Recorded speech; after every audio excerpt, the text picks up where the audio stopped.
Hello and welcome to the third in our series of Never Stop Learning podcasts, our web series where we meet with influential people from across Asia and we learn about their story. Today we are joined by Tharma Pillai. And Tharma is an activist and he wants to fix things, not small things, but enormous things like society itself. Welcome to you, Tharma. Hi, Matthew. Thanks for having me on. It's a pleasure to speak to you. Hopefully it'll be a fun conversation. I think we will have a great conversation. I've been looking into the work that you've achieved, and it's fascinating, and you can be very proud of the things that you've made happen. I think probably the one thing that stands out is your success in passing of the law to reduce the age of voting from 21 down to 18. But that really, if you like, is the culmination of a very long campaign. Can we just take a step back? What got you into wanting to pursue social justice in the first place? All right, so thank you very much. I think that's a very interesting question, right? I think because for me, I realized, I think it started with the realization or just paying attention to the world itself. So I do have to credit first thing, like my background in debating. I was a university, a high school debater, and also a university debater. So I think part of debating, is that you have to read up actively about the news. You have to pay attention. So when you pay attention to the world, you realize that there is a lot of things that's wrong, right? There's a lot of injustice. There's a lot of things that's faulty, and a lot of times it's things that are completely illogical, right? Where it's like it doesn't even make sense why these sort of things should still be wrong, right? It doesn't even make sense why we shouldn't just fix this, right? So I think a lot of times when you pay attention to the world that we live in and we exist in, you start to realize these sort of things, right? Where it's sort of like it just completely, there's no logical reason why we need to maintain certain systems as they are, and therefore there needs to be someone to push for it to change. So essentially, I think that was the idea. You just have to start paying attention and observing the world that you live in. But of course, I think for me also was my experience being a student leader. So I was a student leader back in university. So I was really active in joining a lot of programs. So I think that also helped out and gave me the right platform to try things out. I remember when we first started off launching and trying out with the Undi18 movement. We didn't think that we'll achieve a constitutional amendment, right? We thought, you know what, this is an interesting campaign to try out, right? We have a cool branding. No one has tried this before. Why not, right? What's there to lose? I think that's something that's an attitude that I always try to emphasize, and I always try to say that when you try out something, always consider, like, don't just consider what's there to gain, and if you're gonna get anything big, and you don't try to imagine the big stuff, but sometimes there's always a certain value in just saying, why not, right? Someone asks you, hey, do you want to go on a road trip? Why not? Do you want to try out for a job? Why not, right? Do you want to go and go after a pretty girl or a good-looking guy, right? Why not, right? So I think that's sort of the idea of why not. So I think these are sort of the things that are really helpful, and it's part of the reason why we're here today, right? You pay attention to the world, you never say no, and you're just like, let's try it out. Why not? I think I remember reading once by a quote from somebody who said, "Be the most enthusiastic person you know." And that's what's coming across there. I think you've you've shown that in your choices actually, because I can imagine you've got a degree in mining engineering. So I imagine there was a whole host of opportunities to pursue a lucrative career in mining, but you've chosen this path of activism. That's right. Was that a difficult decision to make? I think for me, to be honest with you, I don't think that was too difficult of a decision to make, just because I was working as an engineer for the first few years, right? So while I pursued this, activism as a passion, right? So just to share, I graduated in 2016. So I started working in 2017, worked in Dubai for a while, came back, changed companies, worked in software engineering for a bit, right? So I did the whole engineering thing for a couple of years. right? So I did dip my toes into it. I did sort of have that process of being a very technical person, going very deep into research, very deep into the different industries, whether it's oil and gas, manufacturing. So I did try it out, but at the same time, I did push and pursue. It's sort of my passion project that time, right? On weekends, after work, I thought, let's try this out. And this is always what I try to advocate to people, that don't be a one-track person, right? You know, always in school, you always emphasize that this idea is drummed into you that you need to be a holistic person, right? You got to be good at academics, you got to be good at sports, you got to be good at music and public speaking and all this kind of stuff. But the weird thing is that the moment you leave school and you enter university and you enter the working world, all that ideas go out the window, right? You're supposed to be this one-track person where you go to your office job, you come back home and you're tired, and that's it, right? Maybe you go out for a bit, maybe you go to the gym for a bit, and that's it, right? That's really what life is supposed to be about, which is kind of weird, right? Because where is that holistic ideal now as when you're working? So, which is why I always advocate, let's try it out, right? Why not be more than one dimensional? Why not try different things? And that was exactly what I did. So it was only much later, only after we succeeded with a constitutional amendment in 2019. So we started in 2016. 3 years later, we achieved a constitutional amendment in Parliament, and it was only at the end of 2019 that many people or many groups were coming with me and saying that, hey, we love the work that you do. We have some project grants, we have some project ideas, we have some initiatives. Do you want to work together with us? Do you want to try this out? So for me, the pathway into that became much easier. It was not a jump, maybe just a hop in a way, right? So I think that was something that helped that process. And I'm glad, I think after I quit my job as an engineer in 2019, I've been doing this full time for about a year and a half now, and we've built our team. We have a number of full time staff. So you can see that sometimes you don't necessarily have to take a huge leap. It's sort of just building those bridges and creating that project over time, and that's sometimes it's the recipe. I think what the phrase that sticks in my mind there is having a passion project. My word, okay. I think everyone needs a passion project as well as their normal work, perhaps. But now perhaps you're living your passion project. Maybe I don't know. That might That's be right. the description, isn't it? And they do say, doesn't it? If you find the work that you love, then you never work another day. Perhaps so there's a different way. I wish that was true. I mean, but work is still work. I still feel exhausted.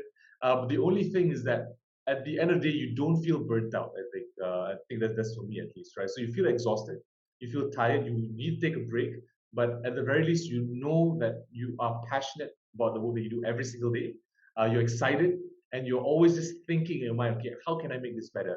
How can I add more? How can I do more? How can I try out different things? There's always that excitement that's part of what you do when you are doing something that you really genuinely love and enjoy, which I'm really lucky to have at the moment. Yeah.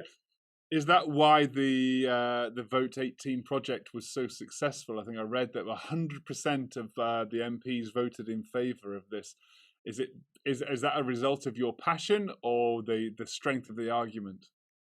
Honestly, I think it's a little bit of both, right? Because for me, of course, we are passionate young people pushing for change. But also, I come from an engineering background, right? So for me, there's also this need to be analytical, this need to defend your arguments well, to look at things from a rational perspective. And for me, because when you look at polling that was done in 2016, 2017, right, the vast majority of Malaysians either didn't know, were not aware about Undi18, or those who knew about it were strongly against it. They thought young people were not ready. They thought this process didn't make sense. They thought this amendment didn't make sense. It was unnecessary. But this was just the public sentiment at the time. In 2018, 2019, you could see significant shifts. And by today, right, when the government announced that they wanted to postpone the implementation, you could see that the public sentiment had completely shifted from the majority of people not being aware about it and or being against it.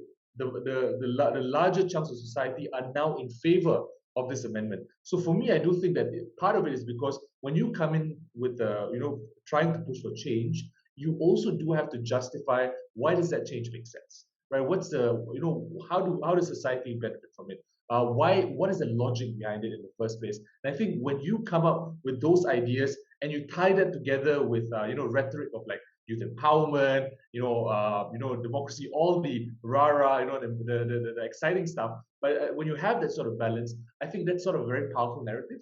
So for me, I think when you're an advocate, having that balance works. So you do have to have a passion in what you do, and also just to point out, right?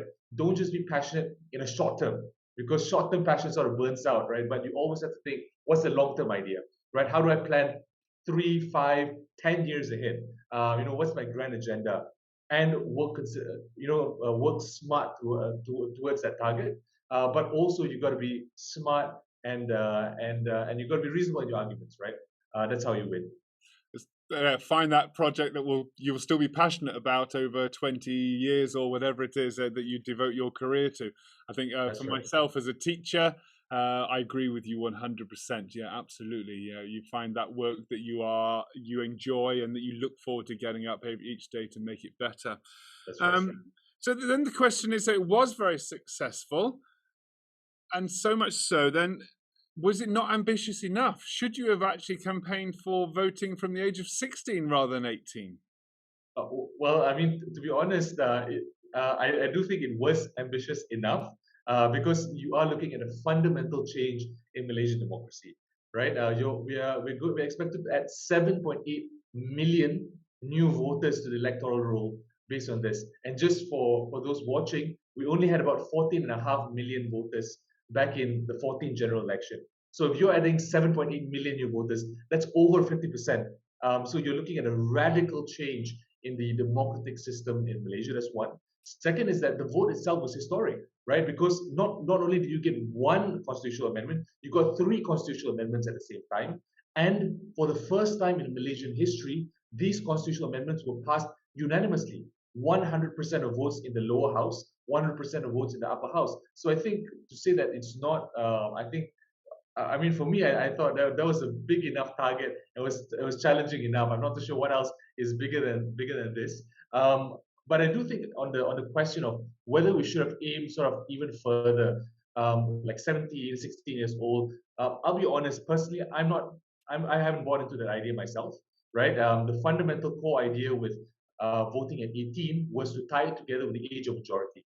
So the age of majority is a legal concept where it indicates your age of adulthood. So in Malaysia, the age of adulthood or majority is 18 years old. So that's where the age where you're supposed to pay taxes. If you work full-time job, you are going to be tried as an adult. If you do a crime, you're able to sign contracts. You're able to get married. You're able to you are able to buy cigarettes, alcohol. You're able to take on a lot of responsibilities, right? So when you tie all those responsibilities, it must come in together with the right to choose a government that decides on all these responsibilities. That's a very basic knowledge, right? In America, they always say no taxation without representation, but we've been doing that for decades. So I think that's the fundamental idea of 18 compared to 17, 16, 19, 20, any arbitrary age. So we didn't want an arbitrary age. We wanted the age of majority. So that's the logic over that. Okay. And Joe, speaking with some of our sixth formers and 2 of our students who've just finished sixth form, they're both saying how grateful they are that has been changed, because there may well be an election this summer, and they very much look forward to that, or in the next little while anyway, and very much looking forward and grateful to you for your work that they may have that vote as a result. So that's great. Good to know, isn't it? That's good to know. Okay, as you are doing this work here and you've got yourself involved, you've talked about that you stepped into it through university, being involved in debate clubs and so on. Is there any particular role model, though, that perhaps drew you towards this work? Either as you were growing up or people you've met along the way? I'll be very honest, right? I think the kind of stuff that we're doing at the moment, or at least at the time, was quite unique in a way, and it was something that was a bit unfamiliar in Malaysia, at least. So I do think that for us, we did take lessons from many of the Western or global movements that were going on at the time. For example, we learned like how like Occupy mobilized, like Occupy Wall Street. There were many other like online movements and digital advocacies that were done. So I do think that for us, we took certain lessons from certain movements, but of course, we were not very leftist, right? But there were certain lessons to take from it anyway. So I think it's a bit of a tough question for me to answer because I don't really think that that you have a particular model for doing this at the when we first started. So it's sort of like how do we pick and choose? Like for example, one person did online media campaigning really well was Obama, right? He led the way. He dominated the American electoral process because of how transformative his investment into digital media was. So those were lessons that we took away. So I guess my lesson is always don't just think of it as you got to find one model and sort of replicate it. But I think the idea is that can you take a couple of good things that many people did and sort of develop and build on it yourself and sort of improve it, right? And also just to share an idea, right? It's sort of recreating the wheel. I know people say don't reinvent the wheel, but often the wheel is reinvented every year. If you think about it, right? We improve the wheel all the time. So could we then, when it comes to advocacy, business, doesn't matter what we do, you're always reinventing and re-improving the wheel. So I think that's essentially what we're trying to do, right? So I'm picking up that you think the job is just by getting this vote changed. That's not the end of the campaigning for you, then. I don't think so. What's next on your list of things to the wheels to improve, as it were? For me, I think the big thing is that if you give the right to vote, I do think for me fundamentally that must come in with to be an informed voter, to be an educated voter, responsible voter. I think that's a big part of democracy, right? Because democracy can't just be I'm just voting and my right is sacred just because for the sake of me being a voter. There must be that sense of responsibility that I'm voting for someone that determines the future of the country, the good of society. So having that informed, educated voter is so important. So I think that's something that we're working on actively. We're also working on, I think, a number of, I think, youth-related, projects and advocacies, right? So, for example, we are pushing for the Senate reform, so in the upper house of Malaysia, to make sure that it's more representative of the youth. We're pushing for more women's empowerment in terms of politics. We're pushing for more electoral reform, like for example, local councils, to push against gerrymandering. Again, is to make sure that more young people have a greater voice and we are represented, right? Because Malaysia is fundamentally a very young country. Our median age is 28.6 years old. But how many people under that age do you see being in government, being in civil society, being in politics, or being in entrepreneurship, right? Very, very few, especially those who are at the top. So I do think there needs to be a seismic shift in terms of how we see society and how we can make sure that the playing field is more equal. So these are the things that we are actively working on going forward. And honestly, I'll be honest, there's so much of things to do in this space. It's really exciting, and honestly, the work is not over yet. And what about then those, perhaps you might meet those people who say, no, young people, they don't care. They won't vote. They don't understand. They haven't got the same life experience that as older people have got. How do you respond to those kind of negative attitudes that I've met, even as a teacher sometimes, and you have to be their advocate for those young people. But you tell me, how do you respond to those, maybe there's some negative comments that might come your way? I do think that that the negative responses always come from a place of cynicism, right? So it's often not you're not trying to argue with them from a logical perspective, right? So I always throw that back this question. Another very cynical response: are the older generations very smart, right? Like when you talk about young people, like does that mean older people are so smart, so mature, so educated? The data shows you otherwise, right? Like who are the people spreading all that WhatsApp, weird messages, that people are sharing around, unverified and all that, right? So I do think that it's sort of you have to question are people smart in general, and why are we putting this burden on young people to be exemplary? So that's one way to challenge that cynicism. But then I always follow up with this, right? While we are cynical over here, right? But we do admit and we have to recognize that this is an issue, right? We can't run away from the fact that a lot of Malaysians in general, not just the young, don't have an idea of democracy, right? They don't have a conception of governance, and part of that is because of how we are educated. And essentially, we do have to fix the education system.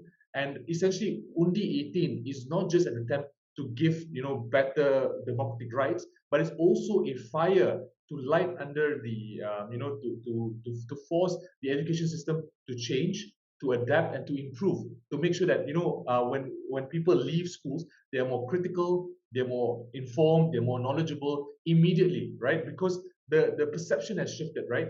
Because before this, if you are a young student who's 17 years old, your teacher is just thinking, okay, I'm preparing this person to go into university. That's the mentality. If you're a university student, and the mentality is, I'm preparing this person to go into the workforce. But now, if you're teaching a 16, 17-year-old, you're thinking this person is going to vote for the country, for the future of my country, right? If you're in university, right, every single lecturer is thinking these people can vote already. I really better make sure that they are smart. So I think that shift in mentality is so important when it comes to educating our future generation. And you're right, education is key, isn't it? We only got to, my own personal experience was living through the Brexit vote in the UK, and how the voting was not linked, was massively affected by education. Those who were educated to university level voted in one direction, and education does play a big part in helping people perhaps have that wider understanding. At our school, we've got lots of the student-led societies, and they are really amazing to watch those students as they create their own humanities society, a business society, a science, medicine, and so on. And the standard of debate is fantastic. Have you seen that too in your work with young people? Do you see that as something to be optimistic about when, as a result of your work with young people? Absolutely. I do believe that people are formed based on the experiences that they have. I don't believe in sort of this blank slate of society where people are, are meant to be who they are. I do think that there is, of course, something natural, but there's also a lot of social norms that make you the person that you are, and part of that is experience, exposure. So when we give young people the opportunity to engage in interesting conversations, to give them a platform to debate, a platform to be a leader, most of the time, people, even when they role, you right?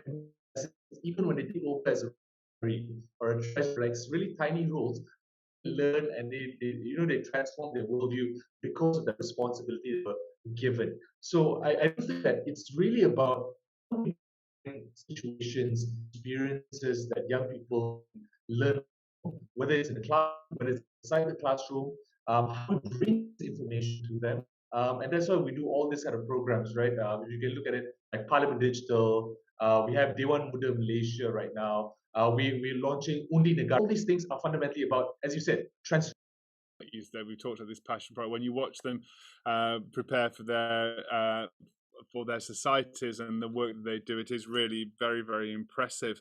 I'm just thinking that as you go ahead and you think about the future, is politics something that you might consider? I've asked that because I think when you perhaps talk to young people, it's rare for a young person to say, "Do you know what? I'm going to go into politics." It doesn't always have a good name. Uh-huh.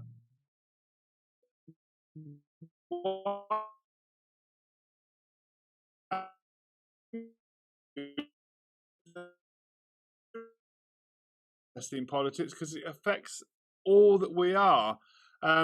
So yeah, is that something you might be considering to stay in that field in the future? Okay, first thing I do want to say, right, that that idea that politics is everything, because I do think that you can away, especially in a society where large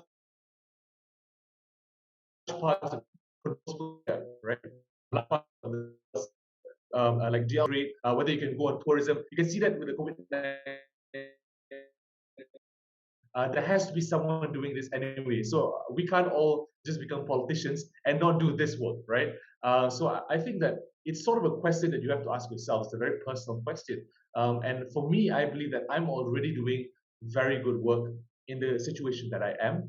And I don't think that I will necessarily be able to do that much more as a small time politician, right? So might as well I focus on things right now, and maybe who knows, right? If I'm more experienced someday, I've developed more credibility. I might be able to impact change on a larger level, but we'll wait and see for that time.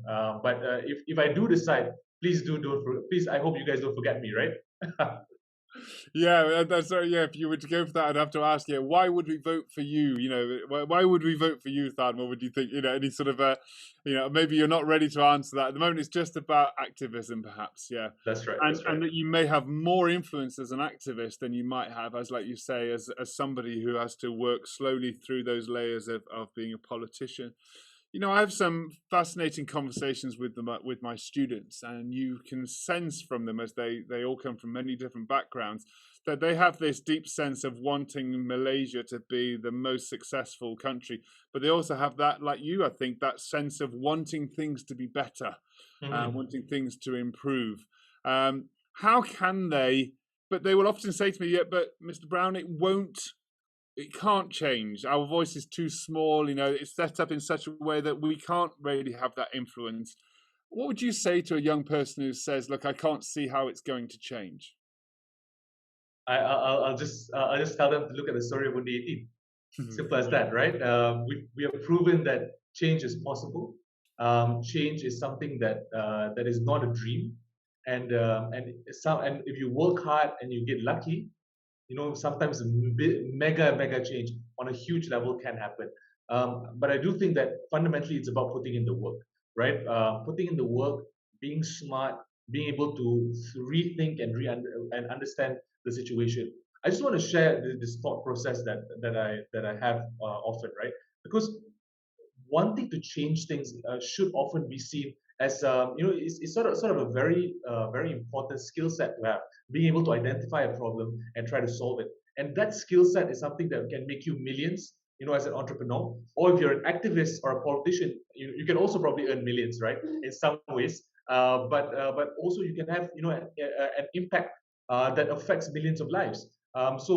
But I think the idea is still fundamentally, can you then observe society and understand it, not on a surface level, right? Not on like, okay, these things is bad and that's it, but sort of go deeper and like, why does this thing happen? Right? What's the justification for it? Like, what are the cultural factors that that force this thing to be as it is, right? So if you can achieve a higher level understanding of how things work, then you're able to then diagnose a problem, and you're then able to build strategies to solve that problem, over a longer period of time. I think that's something that's so important, because often when we look at issues, we often say, okay, this is a big problem, and I just don't understand how to solve it.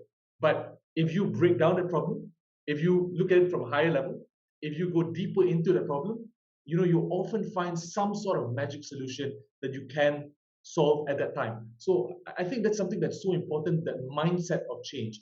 That's one. And second thing I want to also advise and say this, is that we should never put on the responsibility on ourselves to change everything, right? I think that's a very egoistic worldview. That's an unrealistic worldview.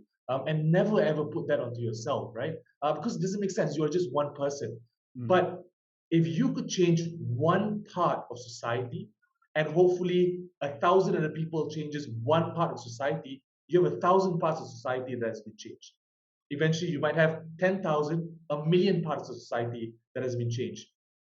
If you can change a million parts of society with a movement, with a bunch of people that believe in your vision, your ideas, who knows? Maybe that Malaysia that we believe in could happen. Okay, that's fantastic.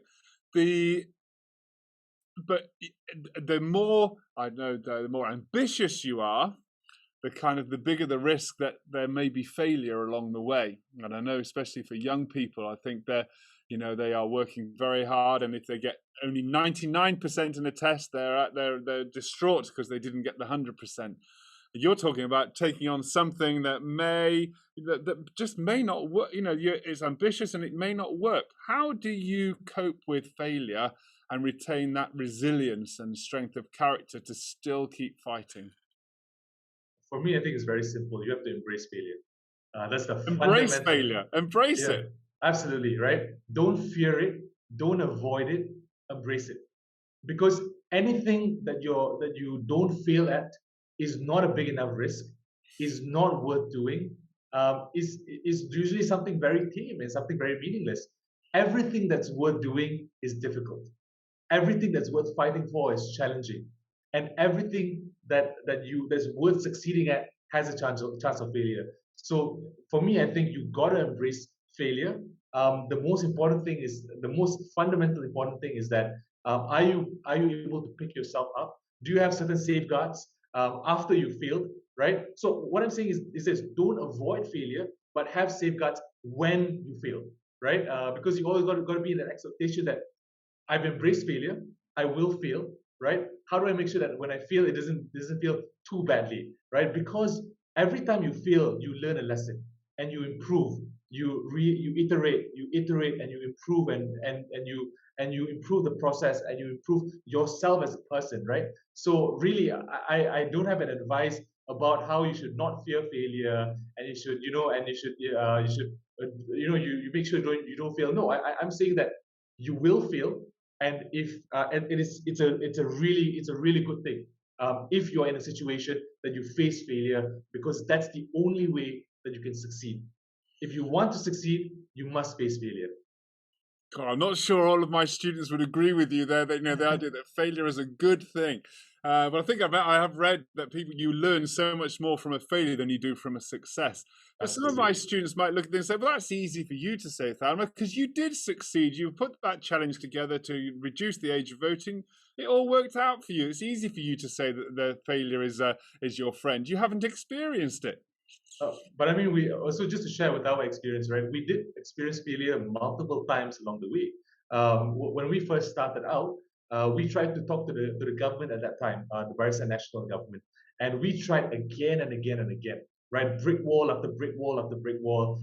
We even tried to not even do a constitutional amendment. We even tried to get it as part of their programs, like future planning for the next 30 years, and said, you know what, if you're planning for the next 30 years, maybe lowering the voting age can be part of that plan for like 30 years from now, right? And do you know what they said? No, even in 30 years, we're not going to be ready for this. So think about how big of a failure that was for the movement at the time, right? That the government, they said that even in 30 years, we're not ready for what you're proposing. So we could have given up. We could have been like, you know what, that's the end of it. Let's pack it up and go home. But instead, we accepted it. We embraced it, and we realized, let's change our tactics. Let's speak to different people. Let's try to work the public instead of just the politicians alone, right? Let's try to different strategies. So again, there's so many things that you can learn from failure. Again, the important thing is that always have that safeguards, because even when I failed, it wasn't something that I failed on a huge scale. So you always have to play your cards right. Again, it's about taking risk, but taking calculated risk. It's so that I think honestly I can go. This is a topic that I love to talk about, and I can go on an entire discussion about this. But the fundamental thing I just want to leave you guys with is this: that I failed multiple times, right? But the core idea is that every time I fail, I learn a lesson from it. I pick up my pieces. I improve. I get better until So I fail. I keep failing until I succeed. Okay, that's it's brave of you. It's good of you to share that with the young people. And part of the theme, actually, of our conversations I've had with the other people in this series has come through this idea: should I follow my heart or should I follow my head?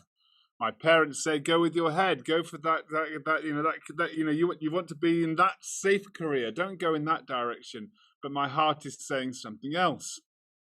What would you say to that young person who's not sure which way to go? All right. I think the first thing is that I want to challenge that assumption in that question a little bit, right? Because it assumes that what your parents are telling you is what's according to the head. That's often not true, unfortunately, right? Because your parents are also following their heart too. Your parents are also being like, you know what, that was good when I was working, right? Engineering sounds good, biotech sounds good, being a doctor sounds good, but the realities might have changed, right? You might have really interesting jobs like a software engineer. You're working in finance, working in activism, working in so many different fields that might be more exciting, but maybe your parents just don't know about it, or they are uncomfortable about that change in society, right? So are they speaking from a position of knowledge, or are they advising you from a position of, I'm using my comfort zone, right? So again, they're speaking with their heart. So I think that's something that you have to be very careful about.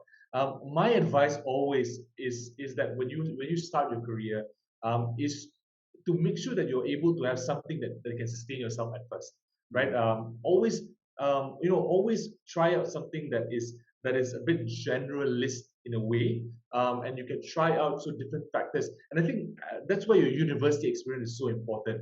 So I always advise young people to maximize, your university days, because that's your time where your risk is minimal, right? Your cost of living is covered.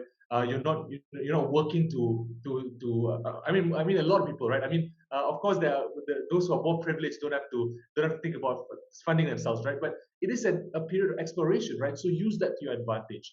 And I think that's a period where you can try out things and figure out not only what you're passionate about, but what works. I think that's a balance that you must be able to strike, because I've seen a lot of people where when they go into things that they are completely passionate about, but they don't have that background or safeguards, or they don't understand how to make it sustainable, they eventually grow to hate things that they were very passionate about. At the same time, people who go into, say, very safe jobs, they end up not making progress, and they see their friends who went to slightly riskier fields earning double, triple, multiple times, more than them, becoming multi-millionaires. And there you are as an accountant, because my parents told me to be an accountant, and you're earning like a very little amount of money, and you are still struggling, and you're being unhappy for the next 20, 30 years of your life. So the fundamental thing is not the balance between brains versus heart. It's really about trying to identify as many experiences as possible and trying to balance it out, right? Things that you are passionate about and you want to go into work and you want to be excited about, but at the same time, is it sustainable? Is something that's meaningful, right? Having that balance is important. And the great thing with things nowadays is that often you can create your own jobs, right? You can create your own opportunities, right? So it's not just your current cookie cutter existence of doctor, lawyer, engineer anymore, right? There's so many, there's like an infinite number of opportunities out there. So the real question is that it goes back to, what are you as a person? Are you ready for that change? And are you the kind of person that will succeed no matter what you do? I think that's the big question. That is a fantastic message, and you've thrown a few things there about what does success look like. And you've mentioned there's that monetary success, but maybe it's more than just that. How would you define success? Mm-hmm. For me, of course, as you said, right, success is a highly personal thing. Different people have different ideas, but fundamentally, across the board, success means a certain level of happiness, a certain level of control over your life. You feel like your life has value, has purpose, and that's often what success is. There are many people who earn a lot of money in this world, but they feel, and society regards them as successful from a monetary perspective, but they're miserable, right? But at the same time, there are a lot of people who you think are doing like really amazing work, but they're also miserable, right? Because they're not able to be sustainable. So I do think that trying to have a very clear idea and trying to ask yourself constantly, right? Are you happy? Is this something that you believe in? Is this something that you are able to pursue a life that you can control? I think that is a question that you have over time. But again, I do think that this is something that you will have to learn and appreciate over time, right? I always believe that when you're younger, and when you first start working, I mean, this is going back to my own experience, right? When I started working as an engineer, you need to learn this for yourself. I can tell this to you theoretically now, and when you start working, you won't appreciate this advice. and it's something that you have to learn the hard way, just as many advice has to be. So again, I think maybe if you want to rewatch this video after a couple of years, I think the advice would be that you always have to keep tinkering with your life, always have to keep trying something out that's new. And if you are unhappy with where you are, be willing to change. But if you are happy where you are, find ways to improve, right? That's really the answer that I can advise you on in terms of what success is really about happiness. That's interesting, isn't it? Because I've been a teacher throughout my career, and I've been in different schools and different roles. And at the time, I've often thought to myself at the end of an academic year, and I'm very happy in this particular role now, but I won't be happy if I'm still doing this particular role in 3 or 4 years' time. And that then is the little spark for change and to move things forward and to change things up a little bit. And I remember I said to a very highly respected colleague of mine, and I said, how do I know when I should go for another job? And he said, don't worry, you will know. It will just become apparent to you. Would you agree that you don't need to worry too much about what you're going to do next? It will become clear, would you say? Yeah, I don't think so, but only if you're the kind of person that is very critical, very self-aware, and you pay attention, and I think that's, which is why it goes back to what I said earlier, right? There are certain characteristics of people who tend to be successful, right? And Matthew, you sound like someone that has a high chance or has a high ability to be successful because you pay attention, because you're looking for change. You're not uncomfortable, changing things up, uprooting yourself. So these are all characteristics of being successful, right? So for me, I do think that it really goes back to who you are as an individual, who you are as a person, and that job sort of molds itself around these sort of successful personalities, right? And these careers sort of mold themselves around these people who draw success to them. So again, it goes back to let's build yourself as a person, but most importantly, as you rightly mentioned, to pay attention and to make sure that are you constantly happy, and are you pushing yourself, and are you making progress? If you're not, are you willing to change? Because if you're not willing to change, you're not going to be successful anymore, right? You may be successful at that point, but 3 years later, you're not successful anymore by that same yardstick. So how do you constantly reinvent yourself? That's the question. No, I've no idea. You just, yeah, indeed. But I think I like your phrase, pay attention, isn't it? Pay attention, stay aware and pay attention. What's catching your attention at the moment, Tharma, then? What is it that's catching your attention? That's honestly such a huge question because I just told you, right? I pay attention to a lot of things, right? Yeah, come on. What's the thing? What's the thing that's really that's catching your thoughts and your actions and your energy? Maybe just to share with you, right? For me, I think I'm just really excited about investing in young people, right? People who are listening to this conversation, people who are in schools right now, people who are in universities. I think I'm just really excited about working with so many young people, investing in them, because I believe that's the future of the country, right? And if more young people can sort of ask the right questions, sort of challenge the norms, try to fix things within their own communities, and not just give up, right? I think giving up is so easy, and it's so boring, right? The more interesting thing is to try to see how can we tinker about the world that we live in, how can we fix problems, how can we find solutions, and how can we fight back, right? I think always the fight and that energy is so exciting, right? It's a lot of fun. Even if you lose, you got some really cool stories to tell about that fight. So I always think that it's so fun, and I think that's something that I am really excited about pursuing, and which is why a lot of our projects right now is about building young people, educating them, reaching out to them, making sure that people, even outside the Klang Valley, right? Even if you're not in an urban area, even if you're a rural area in Kelantan, even you're somewhere from outside of Kota Kinabalu, or outside of Kuching, and you're in the middle of nowhere, you are able to be empowered by our programs, and you are excited about change and tinkering with the world around you. I think that's something that that has my attention at the moment. I think that phrase at the beginning where I said, try to be the most enthusiastic person you know, I think you've got there, you're doing that there, Dharma. And I think I can feel as well, like you, I think, I for me personally, I share some of that passion for working with young people because you feel. I've read other people say that if you're a good teacher or perhaps the activism, you almost in some ways you're dealing with changes that may affect eternity because it's the way you're affecting children's life chances, who then go on to affect their own children's life chances, and so on as it goes on. So it is perhaps the most meaningful work to be working with young people, and a No, privilege. absolutely, absolutely. Honestly, I think teachers are one of the most important people in society.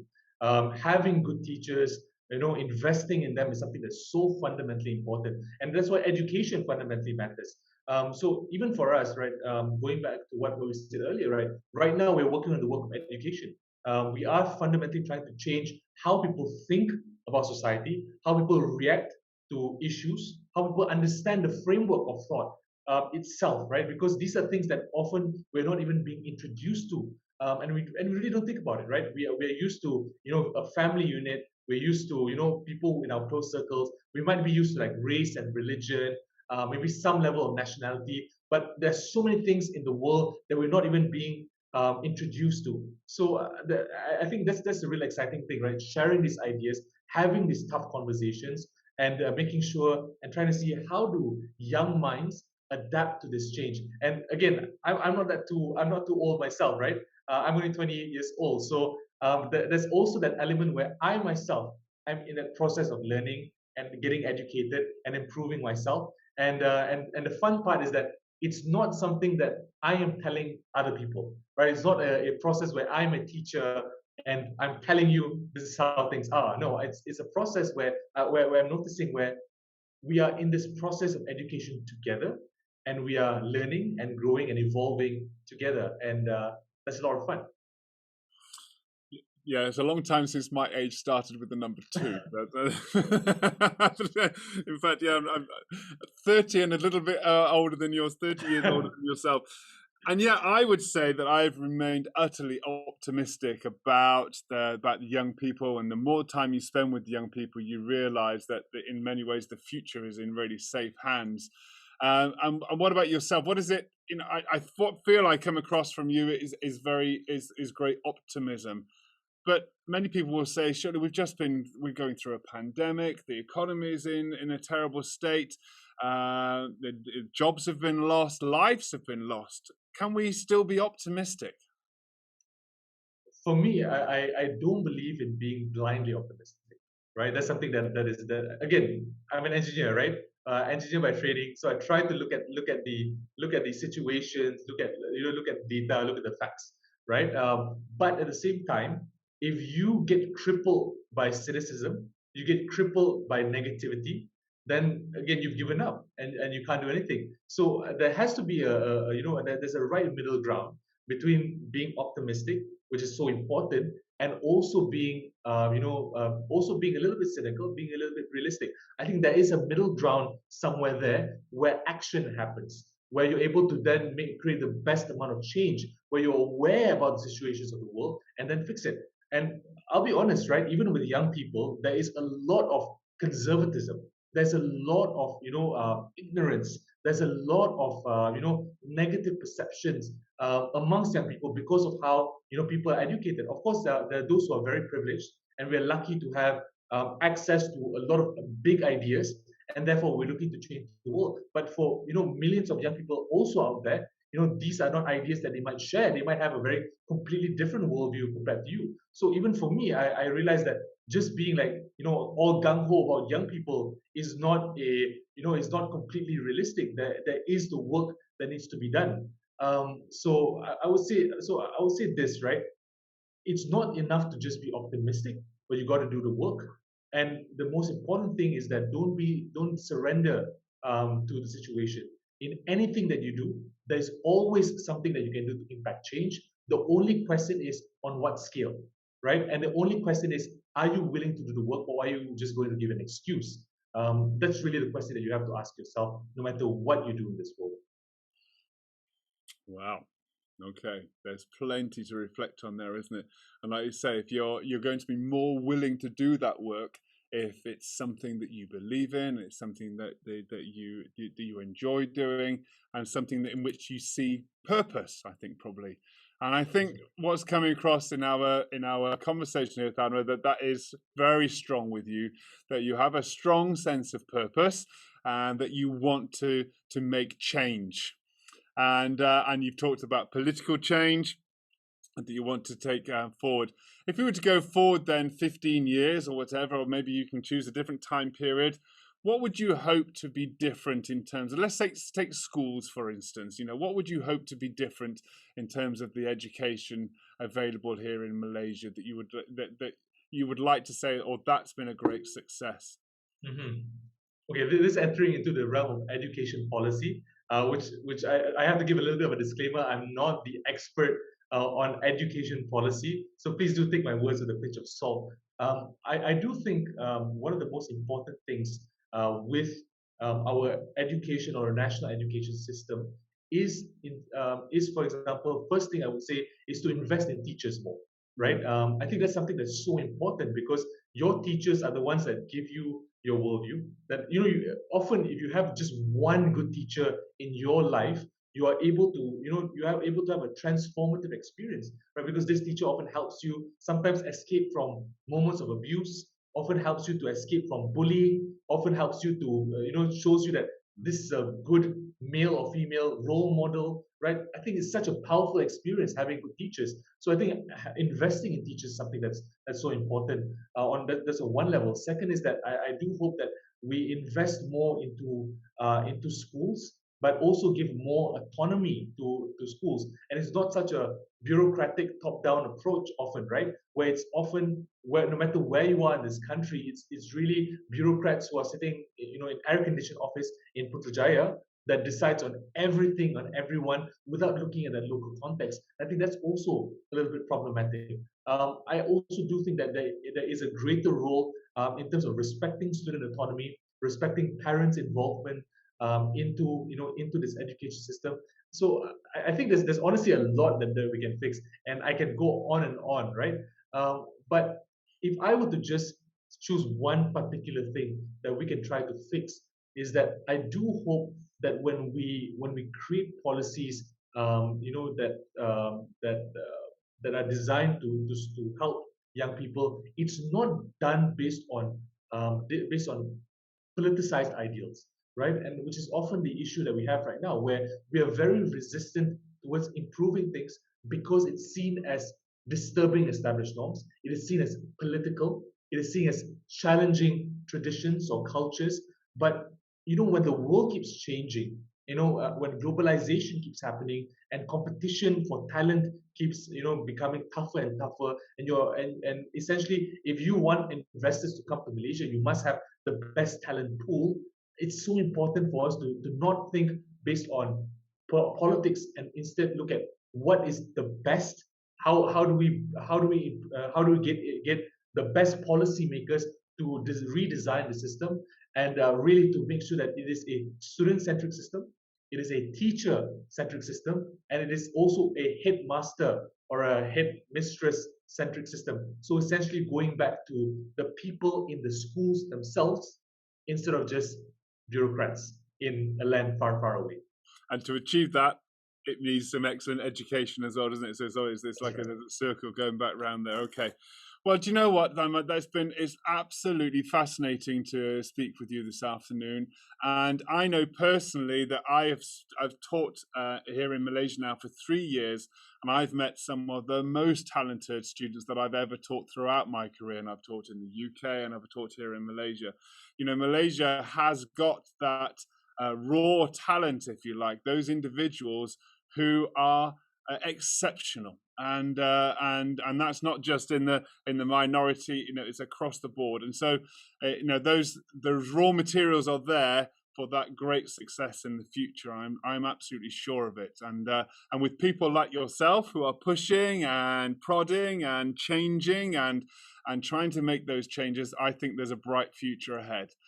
So thank you, Tharma, for your generosity with your answers and for giving us much food for thought.